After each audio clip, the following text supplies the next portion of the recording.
नहीं हो रही ना पढ़ाई? क्यों नहीं हो रही? मौत आ रही है ना पढ़ाई करने में। कितनी मुश्किल है भाई पढ़ाई, कितना स्ट्रगल है पढ़ाई में। एक छोटी सी कहानी सुनाऊंगी मैं तुम लोगों को, वो भी मेरी लाइफ से रिलेटेड।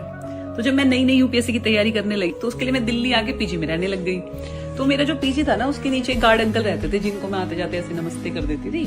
तो शायद मेरा मेंस का टाइम था और उस टाइम ना मैं लाइब्रेरी से थोड़ा लेट आती थी।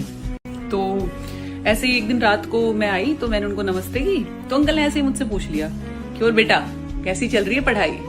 और मैं भाई वो जो एस्पिरेंट होता है ना, जो भरा बैठा होता है, उसकी तरह भय भय करके मैंने कहा अंकल मेरी तो जिंदगी बर्बाद हो गई, पता नहीं क्यों मैंने तैयारी शुरू करी, इतना कंपटीशन है, इसमें तो होने का ही नहीं है और इतना स्ट्रगल है, आप सही, आपका टाइम सही था, ब्ला ब्ला ब्ला।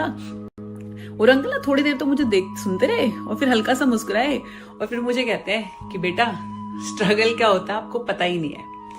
स्ट्रगल वो होता है जब आपको चौकीदारी की नौकरी करनी पड़े और आपको महीने में सिर्फ 8,000 रुपए मिले और उसमें आपको 4 बच्चे पालने पड़े। और ये सब नौकरी, ये चौकीदारी, ये सब कोई नहीं करना चाहता, पर क्या करे, मजबूरी है, जिम्मेदारियां इतनी है घर की। तो बेटा आप जो करना चाहते हो, आप उसकी तैयारी भी कर पा रहे हो, आप उसकी कोशिश भी कर पा रहे हो, ये बहुत बड़ी बात है अपने आप में।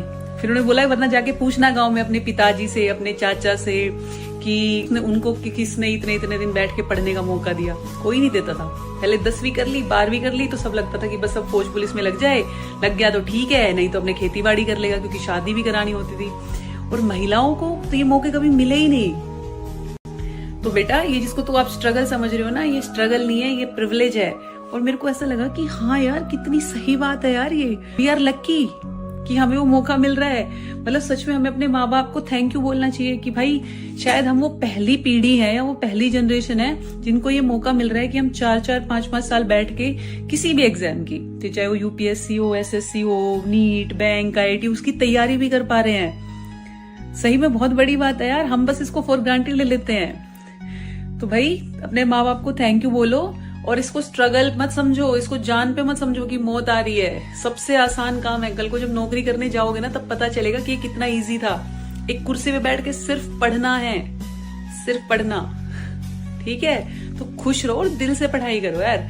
बाकी देखो सिलेक्शन होना ना होना आपके हाथ में नहीं है और इतनी कुछ चीजें तो भगवान पे भी छोड़ देनी चाहिए यार, वो हमारे लिए सब अच्छा ही करेंगे।